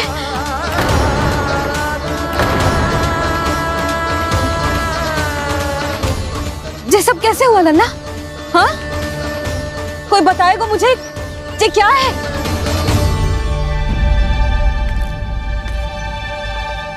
श्रीधामा, मधुमंगल, चिची को सब कुछ बता दो। ये असुर पक्षी मुझे निगलने वाला था रानी भाभी, तभी अंतिम क्षण में कान्हा ने आके मुझे बचा लियो। और ये असुर पक्षी ने कही कि यह है वृंदावन का राजकुमार, नंदराज का लल्ला। इसके होते कोई भी वृंदावन वासियों को हानि ना पहुंचा सकते। रानी भाभी, कान्हा ने अपने प्राणों की चिंता ना करी और इस क्रूर राक्षस से भिड़ गयो और इस राक्षस पक्षी ने इसे निगल लियो। इतना पर्याप्त है भोला काका, सब कुछ बताने की आवश्यकता नहीं है। ये सब देख के सारी बालक मंडली इतनी व्याकुल हो गई कि सबने अपने प्राण अर्पित कर दिए और इस असुर पक्षी से कहे कि हमें खा लो और हमारे सखा को छोड़ दो। इन बालकों का पराक्रम देख के सभी देवतागण यहाँ आ गए और उनके हृदय भी पिघल गए और उन्होंने इस राक्षस पक्षी से युद्ध करके इसे मार गिराया। देवताओं के राजा इंद्र के वज्र का प्रहार तो मैंने अपनी आंखों से देखा है ताई जी। और फिर उसके बाद अग्निदेव ने अग्निवस्त्र का प्रहार किया। जय ना काकी, वरुण देव, कार्तिकेय, यमदेव सबने मिलके युद्ध किया इस राक्षस से। कहा था अभी मत बोलना। अरे सब मिलके फंसा दोगे मुझे। हाँ भद्रकाली, हमारे शिव शंकर भी आए थे छोटी माँ। जाओ आप भी। बाबा साईता, मुझे लगता है कि ये कान्हा भी इन्हीं देवताओं में से एक है। संभव तो है जीजी। स्मरण है पूतना और तृणावर्त के आक्रमण के समय भी ऐसा ही हुआ था। सभी राक्षस मारे गए थे पर अपने कान्हा को एक खरोच तक न आई थी।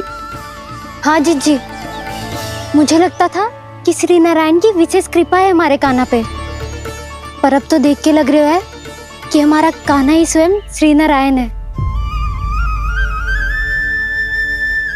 या फिर उनका अवतार है ये। अरे बस करो तुम सब, ऐसा कछु ना है। अरे जितनी बात सुनी है उससे तो यही लग रहा है कि कान्हा देवताओं और असुरों की युद्ध के बीच में फंस गया था। उसका इस सब से कोई लेना देना ना है। तो फिर इसके तन पे एक भी खरोच क्यों ना आया नंदराज? हाँ,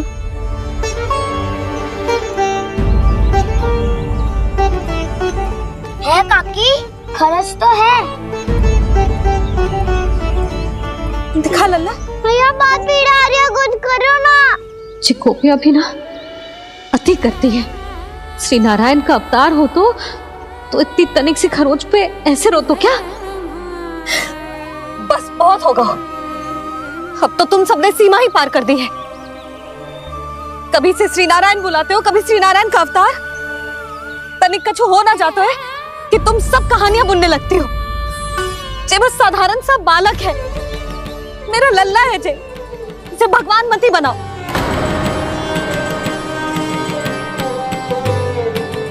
और तू क्या आवश्यकता थी तुझे यहाँ आने की? हाँ, वो भी मुझे बिना बताए। मेरे से छल करके आए हो तू। अब तू घर चल, ऐसा दंड दूंगी ना कि मैया बहुत पीड़ा हो रही है। मैया बहुत पीड़ा हो रही है मैया। हाँ नन्ना, तू घर चल, मैं तुझे औषधि लगा दूंगी। हल्दी का लेप लगाऊंगी ना, झट से ठीक हो जाएगा। चल चल।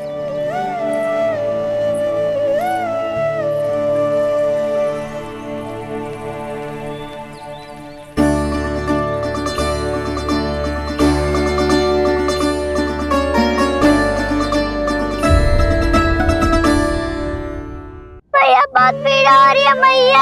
हाँ नन्ना, तू घर चल, मैं तुझे औषधि लगा दूंगी। हल्दी का लेप लगाऊंगी ना, झट से ठीक हो जाएगा। चल चल।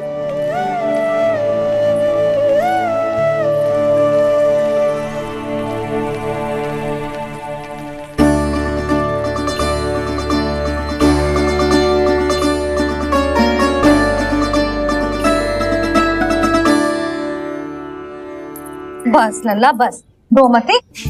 चल चल चल, आजा। अभी औषधि लगाऊंगी ना, तेरी सारी पीड़ा लुप्त हो जाएगी। आजा आजा। बैठ जा लल्ला। अभी आई मैं। हाँ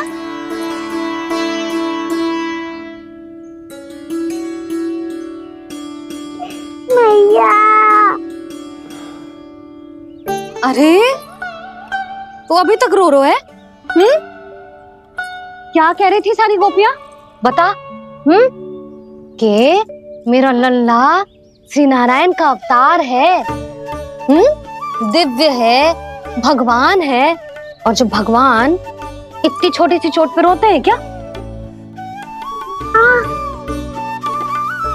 इतनी तो लगी भी ना है तुझे जितना तो तू आ ऊ कर रो है।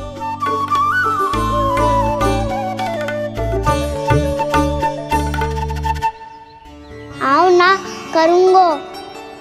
आप ऐसा दुलार थोड़ी करोगी। ओहो, वृंदावन का गौपालक जो इतनी छोटी सी चोट पे रोता है ना? गोप बालकों का मुखिया इतनी छोटी सी चोट पे रोता है? मेरा लल्ला तो सबसे शक्तिशाली है। इतनी छोटी सी चोट तो क्या बड़े बड़े राक्षसों से भी ना घबराता है। हाँ, एक बार में सबको समाप्त कर देता है कि ना? हाँ मैया, यदि कोई राक्षस वृंदावन की ओर तेरी दृष्टि करके आएगा तो सबसे पहले कान्हा को सुरक्षा में खड़ा पाएगा। फिर चाहे जो बाल बन के आए या बगुला बन के।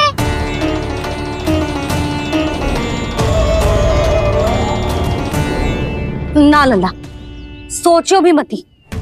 वृंदावन की सुरक्षा करना तेरा दायित्व ना है। तुझे और कोई संकट का सामना करने की आवश्यकता ना है। अभी तो मेरी पीड़िता का हरण कर रही थी, अचानक से क्या हो गया मैया को? कोई आवश्यकता ना है तुझे ऐसे संकटों का सामना करने की। आने दे आज तेरे बाबा को, सीधा सीधा बोल दूंगी।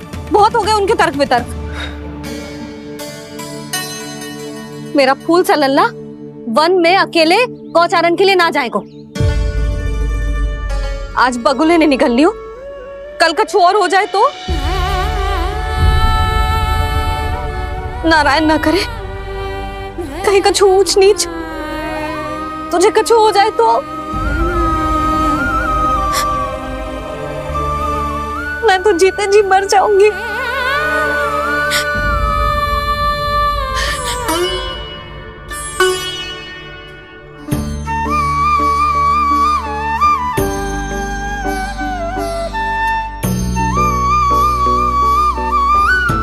वीर लल्ला की वीर मैया इतनी सी बात तो रोती है क्या? क्या करूं कान्हा, तुझे ऐसे बार बार संकट के मुंह में जाते हुए ना देख सकती मैं। तो फिर मैया मैं वचन देता हूँ, आज के बाद मैं गौचारण के लिए तभी जाऊंगा जब आप आज्ञा दोगी। पक्का? छल ना करेगो ना मेरे साथ? मैंने कब छल करो मैया? अच्छा ठीक है, ना करूँ छल। यदि आपसे पूछे बिना बाहर निकलो तो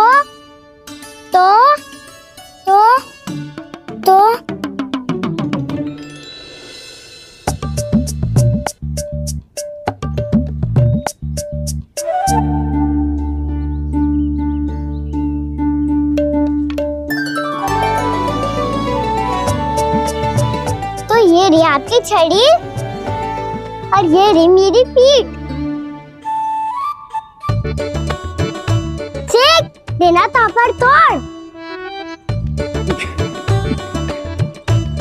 ठीक है, जब तूने अपना दंड निर्धारित कर ही लियो है तो सोच ले, अब अगर तूने मेरी बात ना मानी तो तोड़ तोड़ छड़ी पड़ेगी। समझ आई?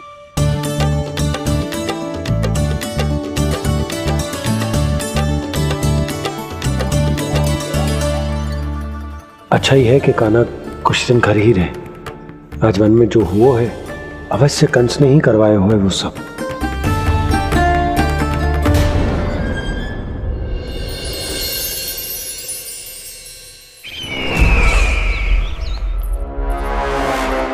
आपका ये धनुष तो सबसे अधिक शक्तिशाली था महाराज। ये कैसे टूट गया? कहीं ये बकासुर की पराजय का संकेत तो?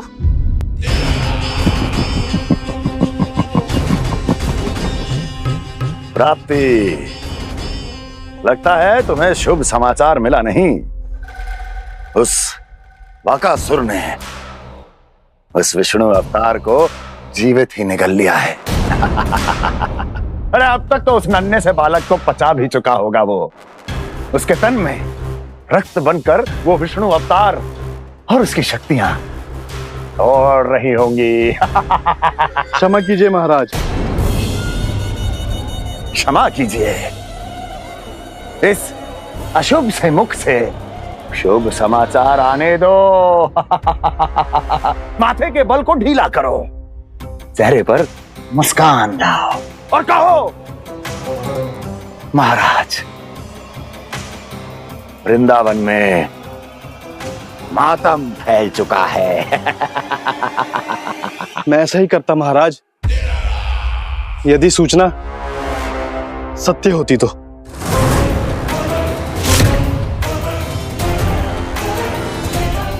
कहना क्या चाहते हो?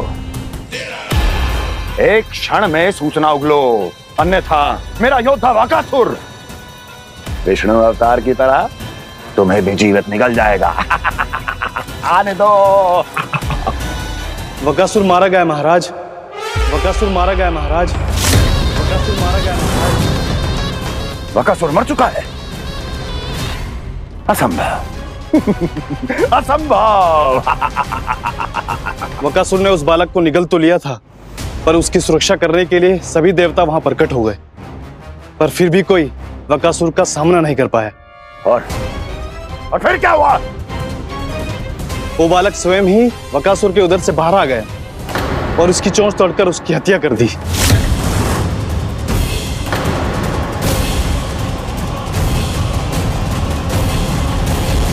वन में बकासुर की चोंच टूट गई और यहाँ आपका ये धनुष।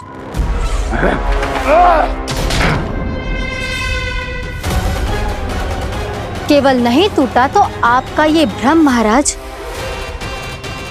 क्षमा कीजिएगा महाराज, आपका भ्रम टूटना आवश्यक है।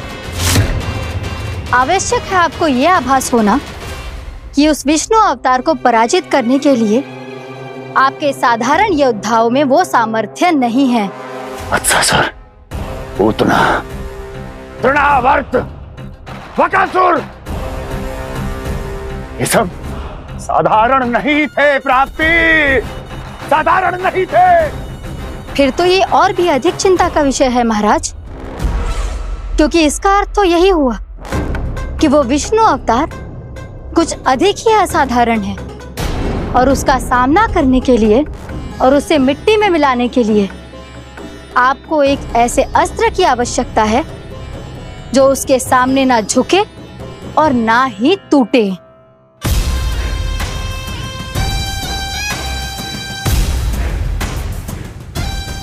तो फिर मैं ऐसा ही असत्र ढूंढूंगा, चाहे आकाश पाताल एक क्यों ना करना पड़े मुझे, 10 दिशाएं 14 भुवन क्यों ना नापने पड़े मुझे। मैं उस असतर को अवश्य ढूंढ निकालूंगा जो उस विष्णु अवतार के प्राणों की डोरी इस धनुष की तरह तोड़ सके।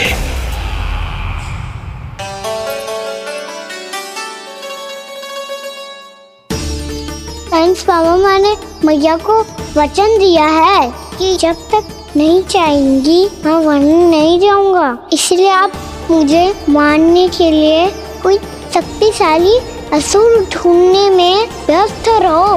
कुछ दिन तब तक मैं व्यस्त रहूंगा अपनी मैया की सेवा करने में।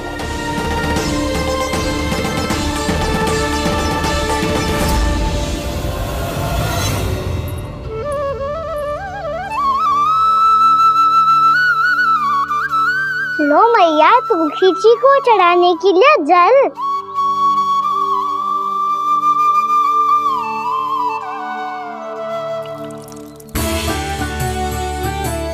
लो मैया, और आटा।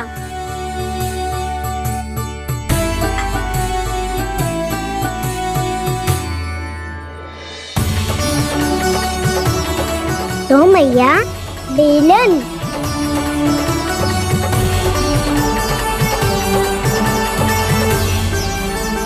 ले तनिक खा ले। ओ मैया, भूख ना लगी है। बिना भूख के खाने से क्या लाभ? और तेरा जब पेट तो कह रहा है कि उसे भोजन चाहिए, और लाभ कैसे ना है लल्ला? भोजन का लाभ है ना, तन को पोषण मिलेगो, स्वास्थ्य बनेगो, जे तेरी भुजाओं में शक्ति आ जाएगी ताऊ के जैसी, ताऊ से भी अधिक। तेरे जे केस भी लंबे हो जाएंगे। सच्ची मैया? सच्ची। माप के देख लियो नित्य दिन। तनिक खा।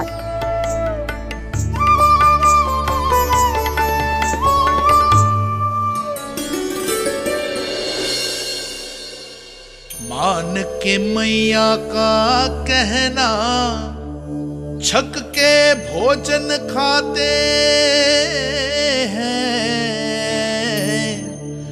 नित्य मापते भुजा केश, पर ज्यों का त्यों ही पाते हैं।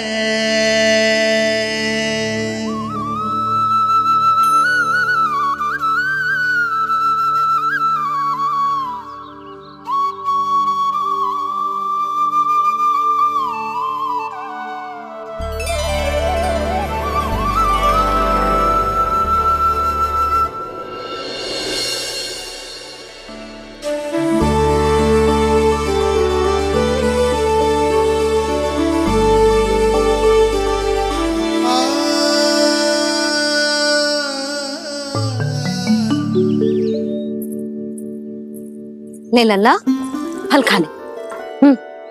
ना, मुझे ना खाने फल वल। क्यों? लंबे केस और शक्तिशाली भुजाएं ना चाहिए? व्यर्थ है ये सब। पिछले 10 दिनों से देख रहा हूँ, ना केस लंबे हुए हैं, ना भुजाएं शक्तिशाली बनी है। 10 दिन में का चुनाव होने वाला। 10 सप्ताह ऐसे खाएगो ना, तब जाके कछु बदलाव दिखेगो। समझ आई? चल अब खा ले। वैसे भी मुझे बहुत सारी तैयारियां करनी है आज। इसीलिए भैया, एकादशी के व्रत के लिए लल्ला। सुनो जी, सारी सामग्री आ गई? हाँ, तुमने जो कही थी सब ले आए हूँ।